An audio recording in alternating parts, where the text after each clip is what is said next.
What's the consequence of not having a vision? That you're still 15, 20, 25 years out, and you're still doing so many things in the business that don't serve your life.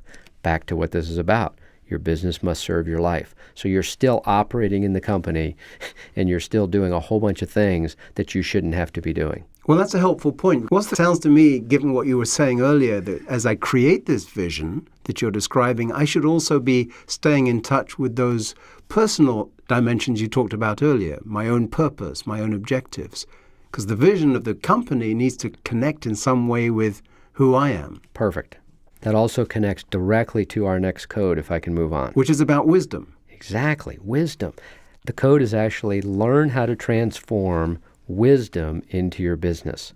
Those are pretty powerful words, transformation and wisdom. So learn how to transform wisdom into your business.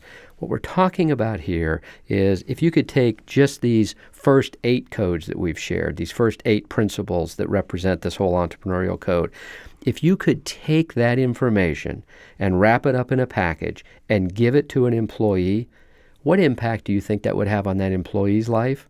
Well, I actually know, because this is what we teach people to do. I know a CFO at a particular company, and he used this serve your life purpose code to work with his controller. And the controller shared with him that she wanted to actually become the vice president of finance in the company. He was absolutely floored. He had no idea that she was interested in occupying that position. This was a big jump to go from controller to vice president of finance. This was going to require additional training and education and obviously trust on behalf of the CFO. Well, together, because of that experience, they created a pathway for that to happen. And today, that CFO doesn't even have his office in the same building as the finance department anymore because that former controller is now the vice president of finance, and she's running that division.